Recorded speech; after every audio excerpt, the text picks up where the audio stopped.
News చూస్తున్నారు. హైదరాబాద్ తేజస్విని కేసులో shocking నిజాలు వెలుగులోకి వస్తున్నాయి. తేజస్విని ఇంటి రెంట్పై పోలీసులు అనుమానం వ్యక్తం చేస్తున్నారు. నెలకు 1,00,000 రెంట్ కడుతున్నట్లు గుర్తించారు పోలీసులు. 1 కాదు 2 కాదు, ఏకంగా ₹1,00,000 రెంట్ కడుతున్నట్లు గుర్తించారు. రోజుకి ₹3,500 చొప్పున రెంట్ కడుతోంది తేజస్విని.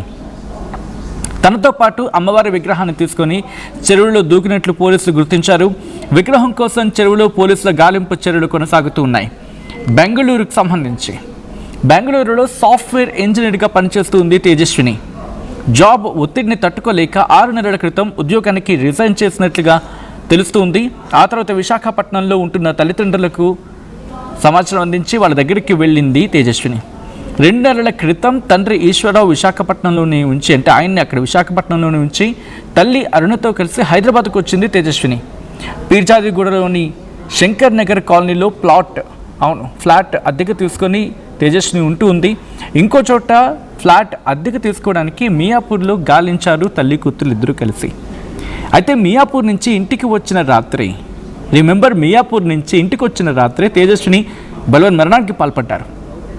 రాత్రి ఒంటి మీద నూలు పోగు కూడా లేకుండా, సాధారణంగా అంటూ ఉంటాం కదా, బట్టలు లేకుండా వీధుల్లో పరిగెత్తుతూ చెరువులో దూకేసింది తేజస్విని.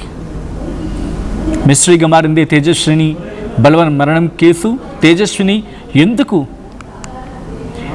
అలా కనీసం బట్టలు కూడా వేసుకోకుండా ఎందుకు బయటకు కనిపించింది, ఎందుకు బయటకు వచ్చింది, బయటకు ఎందుకు వచ్చింది అనేది ఇప్పుడు బిగ్గెస్ట్ క్వశ్చన్ మార్క్.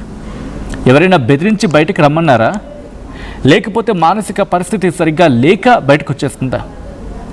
ఇంటికి గొళ్ళెం పెట్టి, తల్లిని ఇంట్లో ఉంచి ఇంటి గొళ్ళెం పెట్టి పరిగెత్తుకుంటూ బయటకు వచ్చి ఆ తర్వాత టెంపుల్కి వెళ్ళి అక్కడ చీరతో పాటు విగ్రహాన్ని కూడా తీసుకువెళ్ళిపోయింది అనేది వినిపించే మాట. ఇలా ఎందుకు చేస్తుంది? ఘటనకు ముందు తేజస్విని ఎవరితో మాట్లాడింది? ఫోన్ కాల్స్, చాట్లు ఏమైనా దాంట్లో కీలక ఆధారాలుగా మారబోతూ ఉన్నాయా? ఇంట్లో జరిగిన చివరి పరిణామాలేంటి? ఘటన సమయంలో అక్కడ ఇంకెవరైనా ఉన్నారా? సీసీ కెమెరాల్లో తేజస్విని ముందు వెళుతున్న వ్యక్తి ఎవరు? ఇవన్నీ కూడా పోలీసుల ఇన్వెస్టిగేషన్లో కీలకం కాబోతున్నాయి. మీరు చూడొచ్చు, పూర్తిగా ఒంటి మీద బట్టలు లేకుండా ఆమె పరుగులు పెట్టడం, టెంపుల్కి వెళ్ళడం, ఇవన్నీ కూడా అనేక అనుమానాలకు తావిస్తూ ఉంటాయి. డీటెయిల్ ఇన్ఫర్మేషన్ అందించేందుకు నిర్మలా సిద్ధంగా ఉన్నారు. బట్ బిఫోర్ దట్ ఈ కథనం మిమ్మల్ని కాస్త కలవరపరచవచ్చు. దీనికి సంబంధించి తగిన జాగ్రత్తలు తీసుకోవాలని ఆర్టీవీ సూచించడం జరుగుతోంది. This is a disturbing content, viewer description is highly advised. Nirmala, ప్రస్తుతం తేజస్విని కేసులో ఎటువంటి విషయాలు బయటపడుతూ ఉన్నాయి, ఎటువంటి షాకింగ్ డీటెయిల్స్ వస్తూ ఉన్నాయి? ఎస్ సచిన్, ఈ ఘటన మాత్రము పెద్దాదిగూడలో చోటు చేసుకున్నటువంటి ఘటన మాత్రము అందరినీ కలవరపరుస్తుంది. అలాగే స్థానికంగా ఇప్పటికీ కూడా ఒక మిస్టరీగానే మారింది అని కూడా చెప్పుకోవచ్చు. ఎందుకంటే తేజస్వినికి సంబంధించిన డీటెయిల్స్ లో మాత్రము పోలీసులు బయటకు చెప్తున్న వాస్తవాలు ఏంటంటే కూడా ఇక్కడ మొత్తం కూడా వాళ్ళు ఇక్కడ రెంట్ కి తీసుకున్నారు. 1 నెల క్రితం కూడా ఇక్కడికి రావడం జరిగింది. ఇక్కడికి వచ్చి వాళ్ళు ఒక రూమ్ అద్దెకి తీసుకున్న ఎడల కూడా, అంటే గతంలో వాళ్ళు అంటే నెలకు ముందు కూడా షాద్నగర్ లో ఉన్నట్టుగా కూడా తెలుస్తుంది. అక్కడి నుంచి ఇక్కడికి వచ్చేసారు. అంతకు ముందు కూడా తను ఒక సాఫ్ట్వేర్ ఎంప్లాయీగా కూడా గుర్తించడం జరిగింది. ఈ సాఫ్ట్వేర్ ఎంప్లాయీగా తను చేసినప్పటికీ, బెంగళూరులో చేసినప్పటికీ కూడా ఆ తర్వాత మళ్ళీ విజయనగరానికి తల్లిదండ్రుల దగ్గరికి రావడం కూడా జరిగింది. అక్కడ రిజైన్ చేసి, అంటే తనకి ఏదైనా ప్రాబ్లం ఉందేమో, సాఫ్ట్వేర్ ఇంజనీర్ గా చేస్తుంది కదా, జాబ్ లో ఒత్తిడి కూడా ఉండొచ్చు అని చెప్పేసి కూడా తెలుస్తూ ఉంది. 6 నెలల క్రితమే తను ఇక్కడ తల్లిదండ్రుల దగ్గరికి రావడంతో మళ్ళీ జాబ్ కోసం హైదరాబాద్ కు వచ్చినట్టుగా తెలుస్తుంది. అది కూడా ఇక్కడ ఈ యువతి తండ్రిని అక్కడ పెట్టేసి తల్లితో సహా తను ఇక్కడికి రావడం కూడా జరిగినట్టుగా తెలుస్తుంది. 2 నెలల క్రితమే ఇక్కడికి వచ్చినట్టుగా తెలుస్తుంది హైదరాబాద్ కి. అయితే హైదరాబాద్ కు వచ్చిన తర్వాత కూడా ఇక్కడ శంకర్ నగర్ కాలనీలో రీసెంట్ గానే 15 రోజుల క్రితమే వీళ్ళు అద్దెకి తీసుకున్నారు ఒక ఫ్లాట్. అయితే ఆ ఫ్లాట్ కూడా ఎట్లా అంటే ఫుడ్తో సహా ఈ ఫ్లాట్ ఓనర్సే వీళ్ళకు వండి పెడుతున్నట్టుగా తెలుస్తుంది. అంటే ఒక ప్యాకేజ్ మీద వీళ్ళు మాట్లాడుకున్నట్టుగా పోలీసులు అయితే గుర్తించడం జరిగింది. వీళ్ళు దాదాపు నెలకు ₹1,00,000 రెంట్ కూడా కడుతున్నట్టుగా కూడా పోలీసులు గుర్తించడం జరిగింది. అంటే రోజుకు ₹3,500 చొప్పున రెంట్ కడుతున్నట్టుగా వాళ్ళు 1 నెల రోజులకే ఈ రూమ్ మాట్లాడుకున్నారంటే ఈ ఫ్లాట్ తీసుకున్నారు అనేది కూడా తెలుస్తూ ఉంది. ఈ నెల రోజుల లోపు మళ్ళీ మియాపూర్ వైపు వెళ్ళిపోవాలి, అక్కడ మళ్ళీ సాఫ్ట్వేర్ కంపెనీలకు కొంచెం దగ్గరగా ఉంటుంది అని చెప్పేసి వాళ్ళు రూమ్ వెతుకుతున్నట్టుగా కూడా తెలిసింది. కానీ ఒక 2-3 రోజులుగా తల్లి కూతుర్లకు గొడవ అవుతుంది అన్నారు. కానీ ఆ గొడవ దేని వల్ల అవుతుంది, ఇంకా ఎవరి వల్ల అవుతుందా, లేకపోతే ఈ అమ్మాయికి ఫోన్ లో ఎవరితోనైనా కాంటాక్ట్ ఉందా, ఆ విషయంలో తల్లి కూతుర్లకు గొడవ అయిందా అనే విషయం అయితే ఇప్పటి వరకు అయితే ఇంకా బయటికి తెలియలేదు.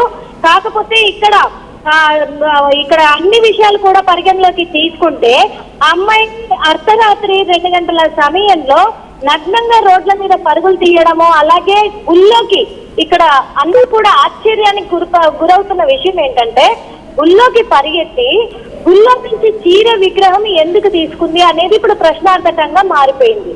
ఆ ప్రశ్నార్థకంగా మారిందంటే మరి అమ్మాయికి ఏమైనా మతి స్థిమితం లేక ఇలాంటి పనులు చేస్తుందా? ఎందుకంటే కొన్ని రోజులుగా కూడా తల్లితో నాకు పీడకలలు పడుతున్నాయి అని చెప్పేసి పదే తల్లికి చెప్పుకోవడం కావచ్చు, నిద్రలో కలవరించడం కావచ్చు, ఇవన్నీ కూడా జరిగాయి. కాబట్టి మతి స్థిమితం ఏమన్నా కోల్పోయి ఉంటుందా తను, లేకపోతే దేవుడే పిలిచాడు అనే విధంగా కూడా కొన్ని వార్తలు వినిపిస్తూ ఉన్నాయి, కొంతమంది మాట్లాడుతున్న మాటలు. ఎందుకంటే గుళ్ళోకి ఎందుకు వెళ్తాది అమ్మాయి అనే కొన్ని విషయాలు అనుమానాలకు దారి తీస్తున్నాయి. కాబట్టి ఈ విషయంలో కూడా చాలా వరకు అందరికి అనుమానాలను వ్యక్తం అవుతున్నాయి. ఇంకొకటి ఇక్కడ ఈ అమ్మాయి యువతి ఎవరైతే ఉన్నారో యువతి ఫోన్ కూడా పోలీసుల వాళ్ళు స్వీకరించడం కూడా జరిగింది. పోలీసులే తీసుకున్నారు, పోలీసుల ఆధ్వర్యంలో ఉంది. అందులో ఫోన్ కాల్స్ కానీ చాట్లు ఏమైనా ఉన్నాయా, చాటింగ్ కు సంబంధించి, లేకపోతే వీడియో కాల్స్ ఏమైనా ఉన్నాయా, ఎటువంటి కీలక ఆధారాలు ఉన్నాయి అనే విషయంలో కూడా పోలీసులు అయితే ఫోన్ నుంచి రాబట్టే పనిలో ఉన్నారు. అదే విధంగా సీసీ కెమెరాల్లో తేజస్విని ముందు వెళ్తున్న వ్యక్తి ఎవరు అంటే కూడా పోలీసులు అతన్ని అదుపులోకి తీసుకొని తనని విచారించిన ఎడల కూడా తను చెప్పుకొచ్చాడు, నేను రాత్రి సమయంలో రోడ్డు పైన నేను వెళ్తూ ఉన్నప్పుడు తను అలా నగ్నంగా పరిగెత్తుకొని రావడం పట్ల నేను భయానికి గురైపోయాను నాకు ఒక్కసారిగా. ఎందుకంటే ఏదో అంటారు కొంతమంది దయ్యం భూతం పట్టింది అని చెప్పేసి కూడా, ఆ విధంగా తను అలా ఒంటి మీద వస్త్రాలు లేకుండా పరిగెత్తుకొని వచ్చేసరికి నాకు భయభ్రాంతులకు గురైపోయాను అంతే తప్ప ఆ అమ్మాయి ఎవరో కూడా మాకు తెలియదు అని. ఎందుకంటే ఒక 15 రోజులే అవుతుంది ఇక్కడికి శంకర్ నగర్ కాలనీకి వచ్చి, కాబట్టి వాళ్ళు ఎవరితో కూడా మాట్లాడే వాళ్ళు కాదు అని తెలుస్తుంది, ఎవరితో పరిచయాలు కూడా లేవు అని తెలుస్తూ ఉంది, వాళ్ళ పని వాళ్ళు చూసుకొని ఉండేవాళ్ళు అనేలాగా తెలుస్తూ ఉంది. ఇంకొకటి ఈ ఫ్లాట్ ఓనర్ ఎవరైతే ఉన్నారో ఇప్పుడు ఆ ఓనర్ ని కూడా పోలీసులు విచారించే పనిలోనే ఉన్నారు. ఈ ఫ్లాట్ కూడా ఒక హాస్టల్ రూమ్ తీసుకున్నట్టుగా వీళ్ళు ప్యాకేజ్ మీద తీసుకున్నట్టుగా కూడా తెలుస్తూ ఉంది. మరి వంట కూడా వాళ్ళే చేసి పెట్టారని ఆశ్రమమా? ఎస్, అట్లాగే ఇప్పుడు అది ఏదో కొత్త యాప్ ద్వారా కూడా వాళ్ళు వచ్చారు, OLX లో సెట్ చేసుకొని వచ్చారు అక్కడికి అనేది కూడా తెలుస్తూ ఉంది కొన్ని విషయాలు. అందుకు అసలు ఏంటి ఇట్లా ఓనర్లు కూడా అంటే ఇక్కడ హాస్టల్ అంటే అది వేరు, కానీ ఇక్కడ ఫ్లాట్ తీసుకున్నప్పుడు కూడా ఫ్లాట్ లో కూడా ఓనర్లు ఇట్లా ప్యాకేజ్ మీద వంటలు చేసి పెట్టడం ఏంటి అనేది కూడా ఇప్పుడు పోలీసుల దృష్టికి వెళ్ళింది. కాబట్టి వాళ్ళని కూడా విచారించే పనిలోనే ఉన్నారు. తొందరలోనే పోలీసులు కూడా అన్ని వివరాలు కూడా వెల్లడిస్తాము అని చెప్పి చెప్తున్నారు. ప్రస్తుతం అయితే ఇక్కడ యువతి మృతదేహాన్ని విశాఖపట్నం తరలి